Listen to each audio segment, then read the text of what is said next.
मैं अपने हाथ से ही पीऊँ चाय, मेरे को किसी का हाथ की चाय अच्छी नहीं लगती। तेज पत्ती, कम मीठा और कच्चा दूध जिसे बोलते हैं ना हमारा बिना गड़बड़ा दूध डाल के पीती थी। और 2 टाइम पक्का पीती थी 1 गिलास भर के। थोड़े से मेरा काम नहीं चलता था। और मैं यहाँ आने के बाद मैंने चाय भी मेरी छूट गई है और मैं 68 किलो से 55 किलो पे आ गई हूँ। और मेरे को डिस्क प्रॉब्लम थी मैडम, वो बड़ी जबरदस्त पेन होता था, वो भी खराब नहीं है। मैं यहाँ आने के बाद मैंने जैसे न्यूट्रिशन ऐड किए ना, और वर्कआउट एक्सरसाइज दोनों टाइम मैंने किया। रूल फॉलो किए 80 और 20 का। तो मेरी आज कंडीशन ये है मैम कि मैं अगर 100 जंपिंग जैक्स भी कर लेती हूँ ना तो मेरे को दिक्कत नहीं होती। और वरना मैं 4 इंच का गद्दे पर लेटी रहती थी 3 महीने, मैंने कभी उठ के नहीं देखा। और ये 3 महीने लेटे लेटे मेरा सर्वाइकल भी हो गया मैम। और गट रहा तो मतलब मैडम ये ऐसा हो गया था कि सारा दिन मैं टॉयलेट में ही बैठी रहती थी। यूरिन में मेरी इन्फेक्शन था मैम। और जहां भी देखा जाए ना कि मैं कोई मेरे को ये बोलता था ना कि मेरे को ये दिक्कत है, मैं सोचती थी मेरे को भी ये दिक्कत है। मेरे को लगता था कि मेरे को सारी दिक्कतें मेरे को ही है। अभी मेरे को कोई प्रॉब्लम प्रॉब्लम नहीं है मैम। यहाँ कम्युनिटी में आने के बाद सब कुछ सीख लिया, पानी कितना पीना है, क्यों पीना है पानी, और पानी का क्या महत्व है। अब डॉक्टर बोलते थे पानी ज्यादा पियो, पानी ज्यादा का पता ही नहीं था कि कितना पानी पीना है। मैं 2 लीटर गट गट गट करके तो 2 दिन भर करके पी जाती थी, फिर फ्लैश आउट कर जाती थी। और खाना खाने के बाद कितनी देर में पीना है, खाना खाने से कितने वक्त पहले पीना था, यहाँ के सीखा मैंने। यहाँ आके मैंने सीख लिया चाय क्यों छोड़नी है। मेरी बहन है स्नेहलता, वो बोलती थी हमेशा, मेरे को दिक्कत होती है तो चाय छोड़ दे। मेरे को गुस्सा आता था कि चाय कैसे छोड़ दूं। अब चाय के बगैर मैं ना जी पाती थी और चाय मेरे को जीने नहीं देती थी। तो मैडम यहाँ आने के बाद मेरी चाय भी छूट गई है, मैंने अपना लाइफस्टाइल चेंज कर लिया है। और लाइफ में मैं ये सोचती थी कि जैसे मैं इधर से उधर निकल गई हूँ ना, मोटी पतली हो गई हूँ, जैसे पेट निकल गया है, कमर अंदर घुस गई है। तो मैं ये सोचती थी मेरी बॉडी शेप में आ जाए और कोई मंत्र मार दे बस ऐसे कि भी मतलब मैं सुंदर दिखने लग जाऊं। मैंने फोटो वोटो सब करवाना बंद कर दिया था क्योंकि मैं दिखती मतलब मेरी जो स्नैप मतलब पिक्चर है ना वो अच्छी नहीं आती थी। तो मैं बोलती थी मेरा फोटो मत लो भाई, मेरे को ना ये अच्छा नहीं लगता। मैं जैसे बैठती थी ना तो ऐसे कमर लगा के ऐसे बैठती थी, सीधा मेरे बैठने जाता था। और वैसे ही मेरे फोटो आते थे तो मैं फोटो कोई ले भी लेता था ना, मैं फोन लेके डिलीट कर देती थी कि मेरे फोटो मत लो। अब मेरा पहले का एक ही फोटो है, वो भी उन्होंने साइड से ले रखा है, वो गलती से जैसे बोलते हैं ना कि छुपा के। मैं वही लगाती हूँ बिफोर आफ्टर में लगाती हूँ। तो अभी मैं फोटो लेती हूँ खुद से। और जब भी कहीं फोटो होते हैं ना तो मैं वहां जाके खड़ी हो जाती हूँ क्योंकि मेरी बॉडी शेप में आ गई है। और माइंड सेट हो गया मैम, जैसे पहले कोई कुछ बोलता था ना तो मैं सोचती थी कि मैं इसको अच्छे से सुना दूं।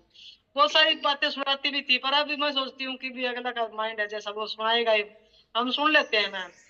अब सामने वाला चाहे वैसे की ये सोचे कि हमसे डर रहा है, मेरे को पता नहीं लगता कि भी सामने वाला क्या सोच रहा है, मैं सोचती नहीं इस बारे में। पहले मैं सोचती थी कि अगर मैंने इसको नहीं सुना ना तो ये इसको लगेगा मैं डर की। अब मैं ऐसा सोचती नहीं हूँ, मेरे को पता ही नहीं लगता कि भी चलो ठीक है छोड़ो बातें, बस इग्नोर करना बंद कर दिया मैं। और लाइफ में वो चीजें मैंने कभी नहीं की जो मैं अब कर लेती हूँ।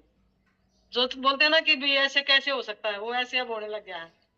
किसी की सुन के ना सुनाना हो नहीं सकता था, अब होता है कि सुन लिया चलो ठीक है, कहाँ कोई किसी को। अब पहले सोचती थी कि भी ये सुना के चले गया, इसको 10 ना सुनाई तो मेरे को ना खाना हजम नहीं होता था। अब 10 सुन के भी खाना हजम हो जाता है।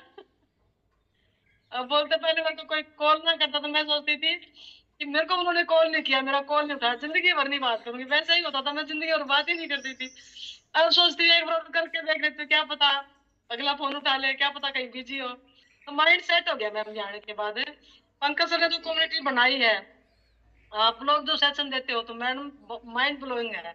और मैं यहाँ आने के बाद धन्यवाद करना सीखी मैम, आपका धन्यवाद, तरुण सर का धन्यवाद, पंकज सर का धन्यवाद, पूरी कम्युनिटी का धन्यवाद। और मैम जो कोचेज हमें वर्कआउट करवाते हैं ना सुबह सुबह, अपना बढ़िया जो टाइम हमें स्पेंड करवाते हैं, उनका सबका धन्यवाद मैम। और मैं यहाँ ना आती तो मैं क्या पता कहाँ होती, होती भी ना होती तो घर वाले मेरे को लगता था कि घर वाले देखने लगवाट के मैं अपनी माँ के बाद मेरी बात है। मैम कम्युनिटी में आई, जीना सीख लिया, पेट में दिख रही थी, मतलब कालजा जैसे ऊपर उठा रहता था, कभी खाना अच्छा नहीं लगता था, कुछ बन जाता तो मैं सोचती थी उसमें कमियां ही निकालती थी कि खाना अच्छा नहीं है। लेकिन ये नहीं पता था कि भी मेरा डाइजेशन सिस्टम ही खराब है। इसलिए मैं सिर्फ ये सोचती हूँ कि भी जो मैंने किया ना, मेरे साथ हुआ है, वो सबके साथ हो जाए, अच्छी बात है। और मैं ये देखती हूँ कि इस बंदे की परेशानी देख के मेरे को लगता है कि ये ठीक हो जाएगा। मेरे को इतना विश्वास है मैम। अगर मेरे को कोई प्रॉब्लम है या आसपास किसी को कोई प्रॉब्लम है, तो मैं ये सोचती हूँ कि ये दे दो, ये ठीक हो जाएगा। दवाइयों पर विश्वास उठ गया मैम। घर वाले सारे डॉक्टर हैं, बुरा लगे लगे, है ना। बच्चे डॉक्टर बना दिए मैम। अब मैं सोचती हूँ बच्चे डॉक्टर क्यों बनाए, कोच बना देती, है ना। तो लोग दवाएं देते हैं और ठीक भी हो जाते हैं। तो मैं यही सोचती हूँ कि जिंदगी बदल गई है, लोगों की जिंदगी चेंज हो जाए, मैं अपनी जिंदगी की वजह से सबको अच्छी कर पाऊँ, ये मेरी दुआ है मैम। मेरी दुआ यही है कि आप लोग सब स्वस्थ रहे और मैं भी स्वस्थ रहूँ ma'am. Thank you so much ma'am. Thank you ma'am. ये तो आपने कम्युनिटी बनाई है, इसमें बहुत ही मतलब सबके अच्छे लग रहे हैं, और ये और बहुत से लोगों की मतलब हेल्प कर रही है, जिससे मतलब हमें बहुत खुशी मिलती है, और हमारे घर में भी अच्छी खुशी आ गई। तो थैंक यू मैम आपका, पंकज सर का, प्रभु सर का, सबका जो thank you. Thank you ma'am, thank you. Thank you so much sir, thank you so much ma'am. बहुत ही अमेजिंग रिजल्ट्स है और बहुत लंबी लिस्ट है मैम के रिजल्ट्स की, फैमिली के रिजल्ट्स हैं। तो ये जो एक डिसीजन लिया मैम ने खुद को बदलने का, तो पूरी फैमिली के अभी रिजल्ट्स आ रखे हैं बहुत ही अमेजिंग। तो अभी एक